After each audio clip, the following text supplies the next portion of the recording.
Les invito a buscar en sus Biblias en la primera carta del apóstol Pablo a los hermanos de Tesalónica. En el día de hoy vamos a considerar el tema dando gracias por una iglesia bíblica o una iglesia creciente. ¿Por qué decimos una iglesia bíblica? Porque vamos a mirar acá en estos versículos lo que realmente es una iglesia bíblica. A veces creemos que una iglesia bíblica es la que tiene la adoración de esta forma o que tiene esta estructura o este tipo de gobierno o este tipo de actividades y servicio.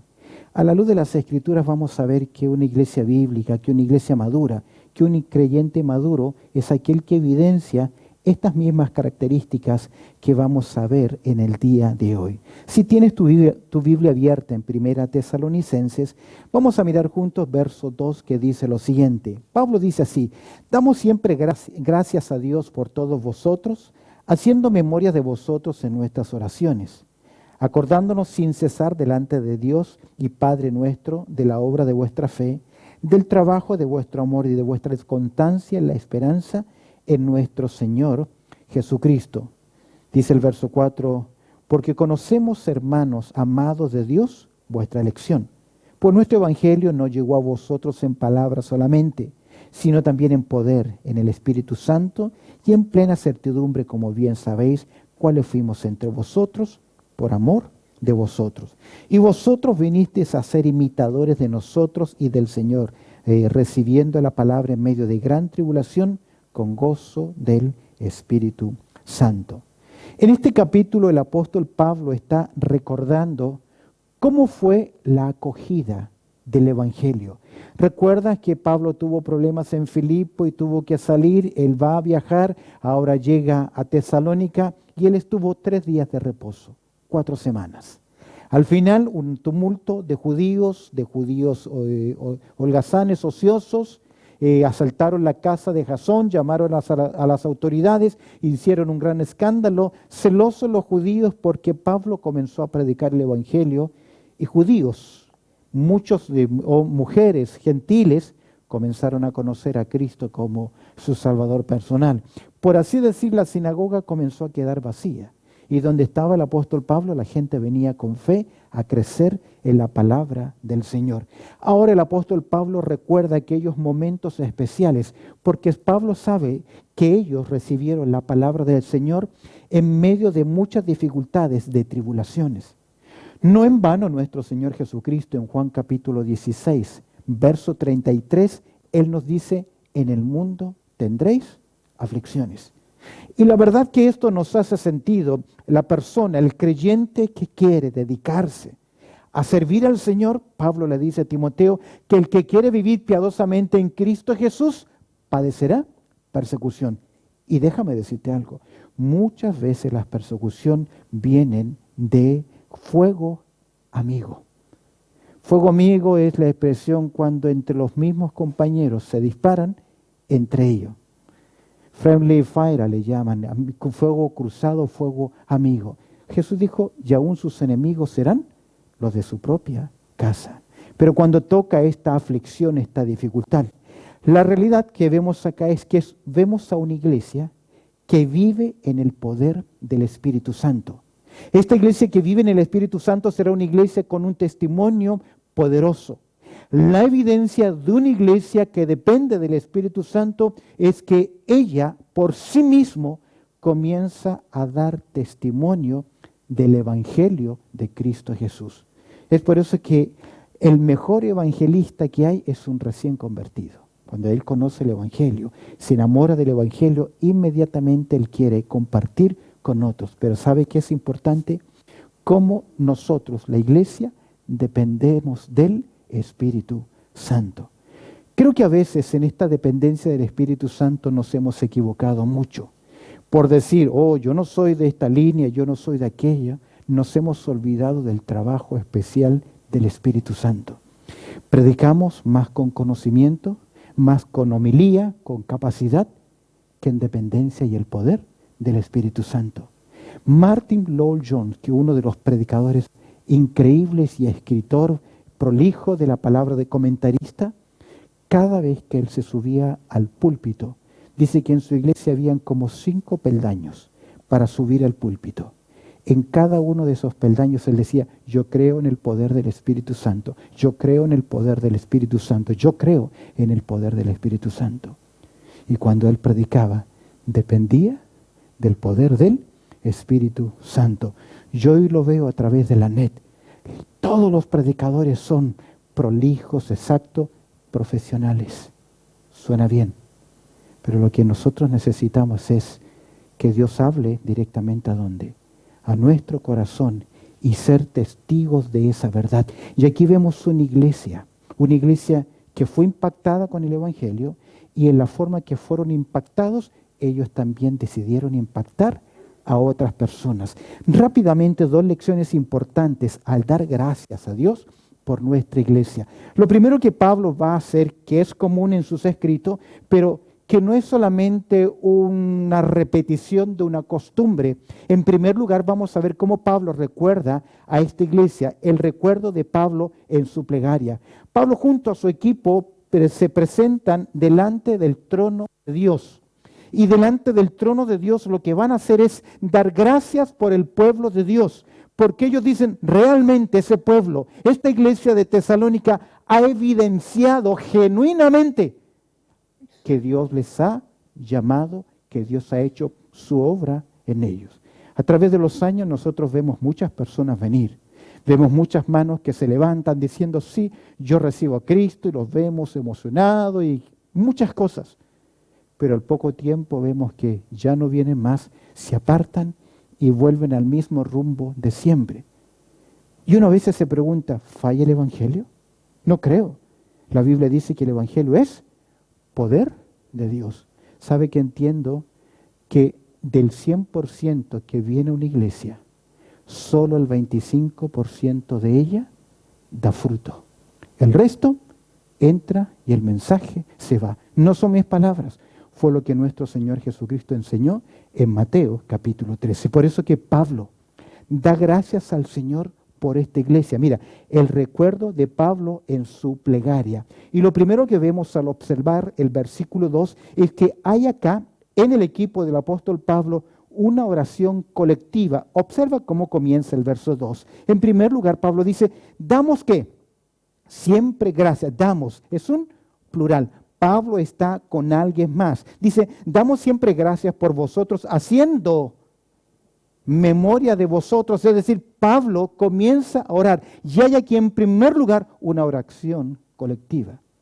Es interesante. Si hay un llamado para el pueblo del Señor, es orar los unos por los otros. Si hay un deber de los siervos de Dios, es que no podemos dejar el ministerio de la palabra y el ministerio de la oración. Es por eso que Samuel decía, lejos esté de mí, que deje yo y que peque dejando de rogar por vosotros. ¿Qué vemos ahí? En primer lugar, una oración colectiva. Es por eso que usted semana a semana recibe un boletín. Y debajo del devocional diario que tenemos hay por lo menos 5 nombres en los cuales nosotros estamos orando. Hay una oración colectiva, pero hay una oración también que es constante. Dice el apóstol Pablo, damos que siempre, siempre. Verso 3, acordándonos sin cesar. Es decir, que Pablo dice, este no es un saludo casual simplemente, sino que es obviamente Pablo muchas veces cuando escribe da estos saludos, pero déjame decirte algo. Pablo tiene ese ministerio de rogar, de interceder, de orar. Cuando les escribe a los hermanos de Galacia, dice, ¿por quién vuelvo a sufrir? Dolores de parto. Hasta que Cristo sea formado en vosotros. Es decir, que él tenía un intenso ministerio de oración. Viene a mi mente el ministerio de Spurgeon. Dios lo utilizó tremendamente. Es por eso que Charles Spurgeon es conocido como el príncipe de los predicadores. Pero ¿sabías tú que en el tabernáculo, en su iglesia en Inglaterra, debajo de su púlpito había un lugar que le llamaban la caldera?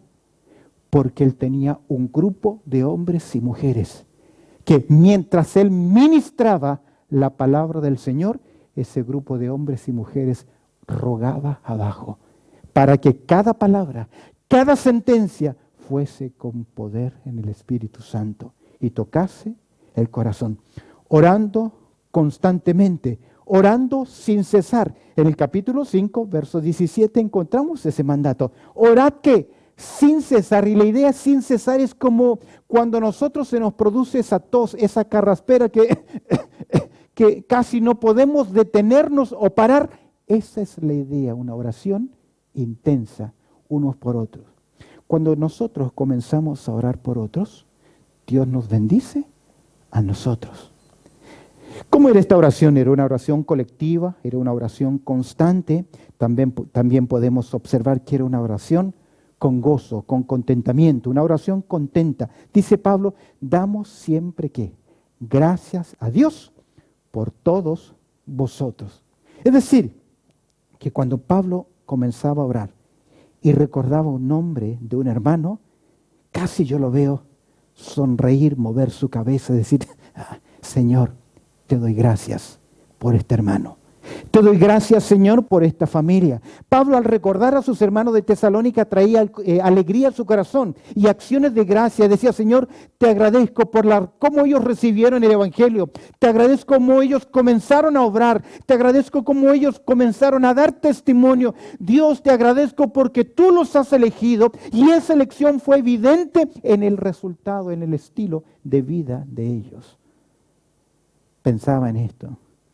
Si alguien me recuerda a mí y tiene que orar por mí, ¿traería yo gozo, alegría? A veces tenemos que orar por hermanos y hermanas que nos están haciendo daño, pero es nuestro deber.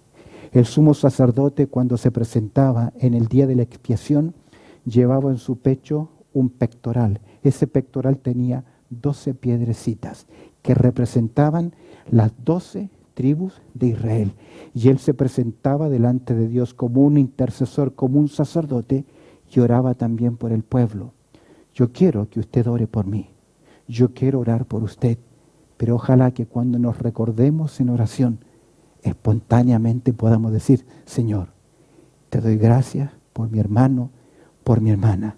La oración correcta no solo pide, sino que también alaba. También agradece a Dios. ¿Cómo era esta oración?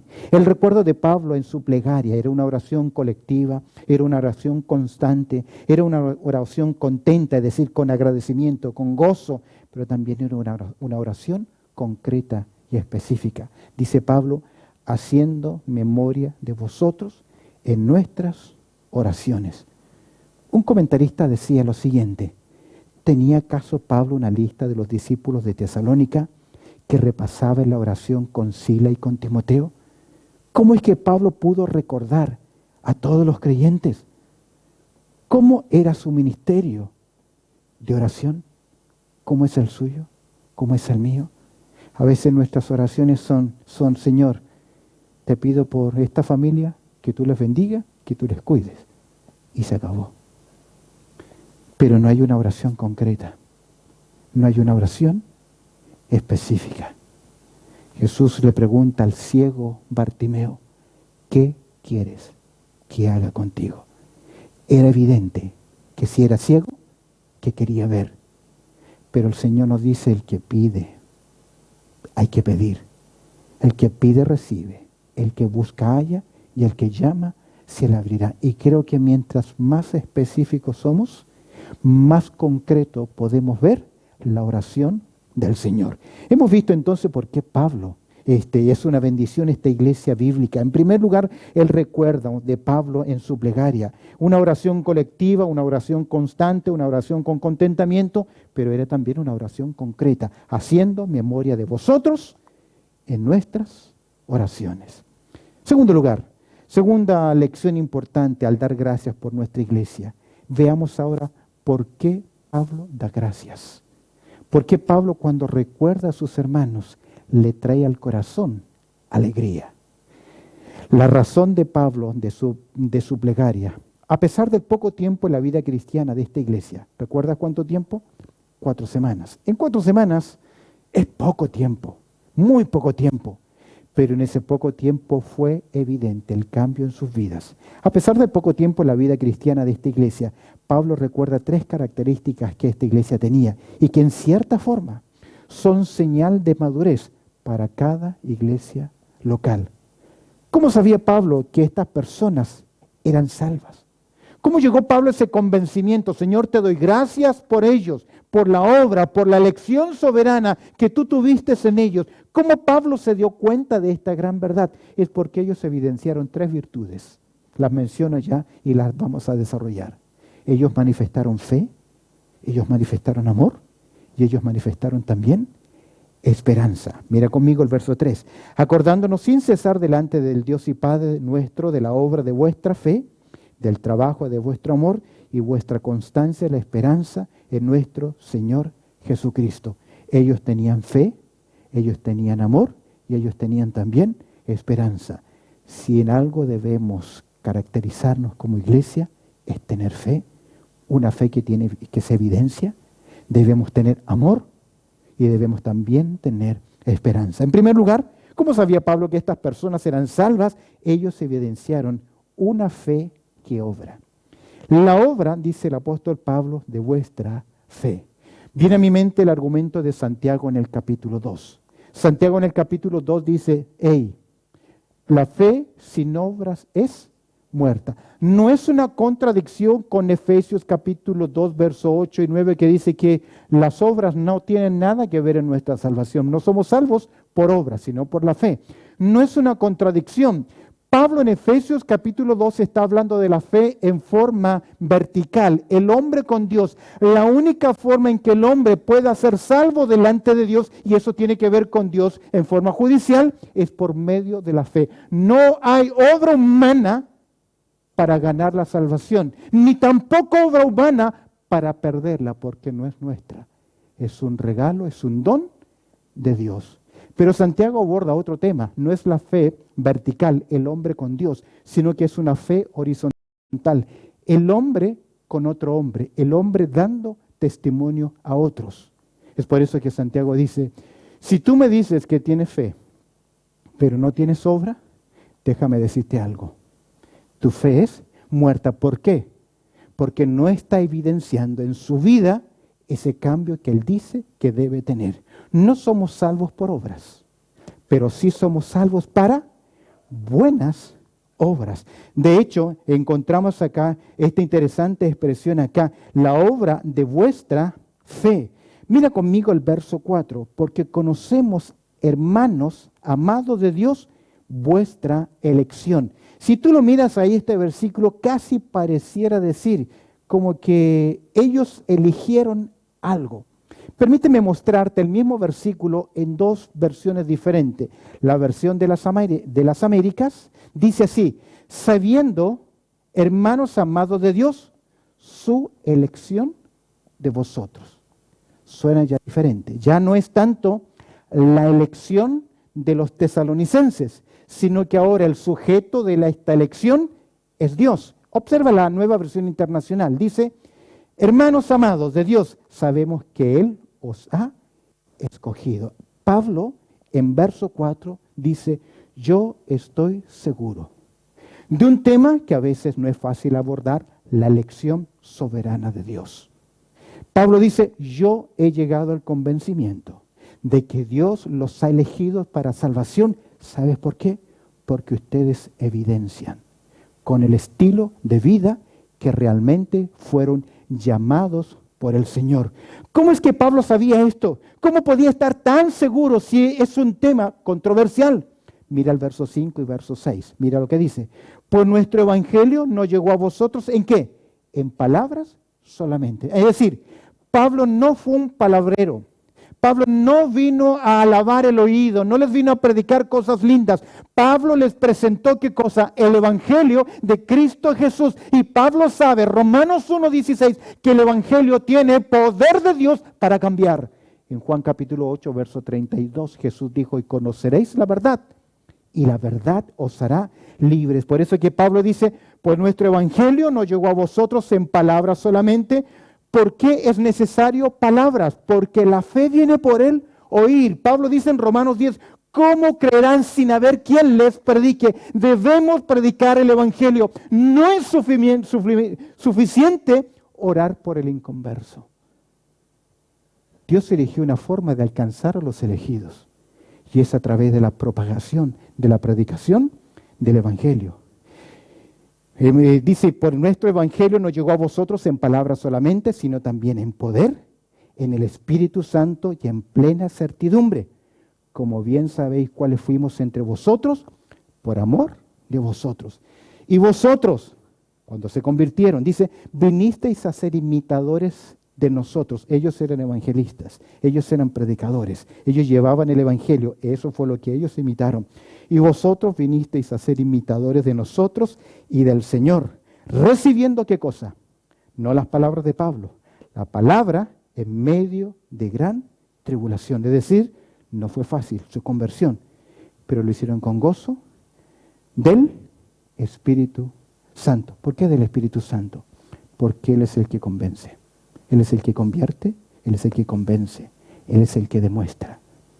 Por eso el Espíritu Eterno, con la palabra eterna, por medio de labios humanos, toca el corazón de los hombres. Como Pablo estaba convencido de esa obra de fe que ellos tenían, porque fue evidente. Esa fe obró para con Dios, creyeron en Dios, pero también fue evidente en el cambio de vida. ¿Por qué? Porque Pablo señala la segunda clave importante. Usted y yo debemos tener fe, pero también debemos tener trabajo de amor. Hubiese dicho solamente amor. Me llama la atención que el trabajo de vuestro amor expresa el apóstol Pablo. ¿Por qué? Porque una de las evidencias que una persona ha pasado de muerte a vida es que ama al pueblo del Señor. Antes vivíamos para nosotros mismos, para satisfacernos a nosotros, incapaces de hacer algo por los demás. En Efesios capítulo 2, verso 1 y 2 dice que seguíamos la corriente de este mundo, que es egoísta. Déjame decirte algo sobre el amor en los creyentes, este trabajo de amor. El amor, en primer lugar, es una señal en el creyente. Un creyente que no tiene amor es una contradicción. Dice Primera de Juan, capítulo 4, verso 8, el que no ama, no ha conocido a Dios, porque Dios es amor. Jesús especificó que el amor en el pueblo de Dios es la señal más importante. La verdadera predicación del Evangelio es esta, Juan 13:35, que os améis los unos a los otros. Juan 13:35 dice así, en esto conocerán todos que soy, ¿qué? Mis discípulos. La mejor estrategia de evangelismo es que el pueblo del Señor se ame.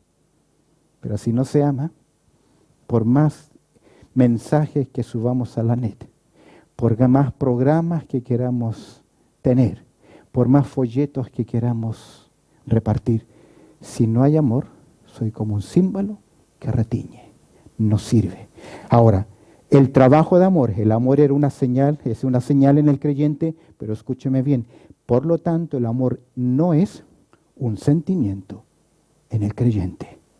Y lo confundimos con un fuerte abrazo, con un fuerte beso y con lágrimas. Usted sabe que el cocodrilo, cuando se va a comer a alguien, también llora. Es afectado su lagrimal. Hijitos míos, Primera de Juan capítulo 3, verso 18, no amemos ¿de qué? De palabra ni de lengua, sino de hechos y en verdad. Y aquí nos quedamos todos cortos. Porque decimos, sí, yo te amo, yo te amo, yo te amo. Pero muchas veces son sencillamente ¿qué? Palabras. Si tú miras el texto en Tesalonicenses, Pablo dice, del trabajo de vuestro amor.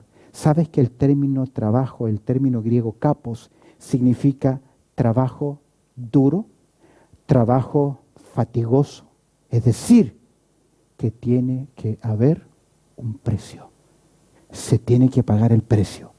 ¿Y cuál es el precio? El bien de los demás. Yo digo que amo a Dios, Dios debe ser mi prioridad. Si yo amo a mi prójimo debe ser mi prioridad. La obra de fe necesita el impulso del amor, ya que el amor es aquello que busca el bien más alto en el amado. Y el bien máximo que uno puede hacer por el prójimo, ¿sabes cuál es? Hablarle del Evangelio y estar dispuesto a dar su vida por los demás. aún ceder nuestro propio derecho, porque fue lo que hizo nuestro Señor Jesucristo. Cedió su propio derecho.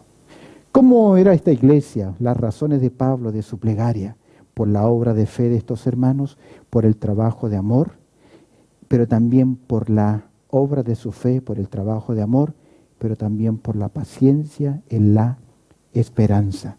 Dice el verso, y de vuestra constancia, es decir, que era permanente la esperanza. ¿Qué esperanza? La esperanza implica la capacidad de soportar, de esperar una realidad. ¿Qué realidad estaban esperando ellos? Ahí la ves, verso 10. ¿Cuál era la realidad de ellos? Y esperar de los cielos, ¿a quién? A su Hijo. Por esa esperanza, que no sabían cuándo sería, estaban dispuestos a ser pacientes, trabajar, servir. Y de vuestra constancia la esperanza en nuestro Señor Jesucristo. Esperanza, constancia, dice esperanza en nuestro Señor Jesucristo. Es por eso que en el capítulo 4, Pablo tiene que corregir y decirle, hermanos, no quiero que ignoréis acerca de los que duermen, para que no os entristezcáis como los otros, que no tienen esperanza. ¿Cuál era la esperanza? Verso 10, nuevamente. Y esperar de los cielos a su Hijo, el cual resucitó de los muertos, a Jesús, que nos libra de la ira venidera. Por lo tanto, los creyentes no tienen por qué darse por vencido antes de tiempo en medio de la tribulación, porque sabemos que el Señor un día vendrá y hoy está más cercano que cuando estos hermanos recibieron estas palabras. Es interesante que en Juan capítulo 5, verso 9, Pablo les escribió, porque no nos ha puesto Dios, ¿qué? Para ira, sino para alcanzar salvación por medio de nuestro Señor Jesucristo. ¿Por qué Pablo da gracias a ellos? Porque tenían fe. Y esa fe daba testimonio. Porque tenían amor. Y ese amor era duro, evidente. Se esforzaron por evidenciar ese amor. Y porque ellos, a pesar de las tribulaciones, a pesar de los momentos difíciles, ellos miraban más allá. Miraban la esperanza que un día el Señor vendría a buscarlo. Si tú miras conmigo en versos 9 y 10, se ve esa evidencia de la fe de ellos. Se hace notar en los versículos 9 al 10 cómo era evidente esa esperanza en ellos. En primer lugar, la obra de fe. Ellos se convirtieron de los ídolos para servir al Dios vivo y verdadero. ¿Ves? La obra de fe lo vemos en el verso 10, 9, porque ellos mismos cuentan de nosotros la manera en que nos recibisteis y cómo os convertisteis de los ídolos para servir al Dios vivo y verdadero. Se ve la obra de fe, se ve el trabajo de amor, porque ellos ahora servían ¿a quién? Al Dios vivo, y se ve la esperanza en el verso 10, porque ellos están esperando el regreso ¿de quién? De nuestro Señor Jesucristo. Quiero cerrar con dos versículos más que demuestran que hay un común denominador, que Pablo esperaba siempre, que los creyentes tuviesen fe, pero esa fe lleva a testificar, que ellos trabajen, se esfuercen con su amor y que tengan esperanza. Al mirar el libro de Colosenses, el capítulo 1, verso 4 y 5, observa lo que Pablo dice. Habiendo oído ¿de qué cosa? De vuestra fe en Cristo Jesús. ¿Qué más? Y del amor que tenéis a todos los santos. ¿A causa de qué cosa? De la esperanza que os está guardada en donde los cielos. ¿Qué hay ahí? Fe, hay amor y hay también ¿qué? Esperanza. Observa en esa preciosa porción de Romanos capítulo 5, versos 1 al 4. Lo conocemos, me encanta esa porción, dice Pablo, justificados pues por la fe. Tenemos paz para con Dios por medio de nuestro Señor Jesucristo, por quien también tenemos entrada por la fe a esta misma gracia en la cual estamos firmes. Y nos gloriamos, ¿qué cosa? En la esperanza, ¿ves? Fe, esperanza, y nos gloriamos en la esperanza de la gloria de Dios. Y no solo esto, sino que también nos gloriamos en las tribulaciones, sabiendo que la tribulación produce paciencia. Observa el verso 4. Y la paciencia prueba, ¿y la prueba qué? Esperanza, y la esperanza no avergüenza. ¿Por qué? Porque el amor de Dios ha sido derramado en nuestros corazones por el Espíritu Santo que nos fue dado. Nuevamente, esta gran terna: fe, amor y esperanza. Un creyente maduro tendrá fe, que testifica. Tendrá amor, se sacrificará por otro. Y siempre la tribulación, el sufrimiento, los problemas, los dejará atrás, porque tiene una esperanza más grande. Verá un día a su Señor. La fe, la esperanza y el amor son tres virtudes cardinales en la vida cristiana. Y las tres evidencias más grandes de que se ha producido en una persona la salvación. Alguien dijo que la fe mira al pasado. Dice que por la fe fui al Salvador, miré al Salvador. Recordamos y creemos en lo que hace 2000 años atrás hizo Jesús por nosotros. El amor mira al presente, porque mira al pueblo del Señor, mira a los que están a nuestro alrededor, al prójimo. Y la esperanza, ¿dónde mira? Mira al futuro, porque un día Él vendrá. Primera de Corintios 13:13 dice, y ahora permanecen la fe, la esperanza y el amor. Estos tres, pero el mayor de ellos es el amor. Dando gracias a Dios por una iglesia bíblica. ¿Por qué era una iglesia bíblica? No porque tenía buenos programas ni grandes creyentes, sino porque sencillamente tenían que fe, amor y esperanza. Y ojalá que cuando oren por usted, oren por mí, oren por nosotros, ellos puedan decir, sí, es una iglesia que tiene fe, es una iglesia que tiene amor, es una iglesia que tiene esperanza. Que el Señor añada su bendición a su palabra. Bendito Padre Celestial, te damos gracias por tu amor, también por tu cuidado y por este tiempo de reflexión en tu palabra. Señor, hoy nos has enseñado que debemos tener fe, una fe que testifica, una fe que confía, que debemos tener un amor que mira el presente, que se esfuerza, que es evidente por el sacrificio por otros, pero también una esperanza que a pesar de los problemas, que a pesar de las dificultades, sabemos que un día veremos al autor de nuestra salvación cara a cara. ¿Cómo esperamos aquel momento? Pero mientras este momento no llegue, ayúdanos a tener fe, a tener amor y esperanza. En Cristo Jesús oramos. Amén y amén.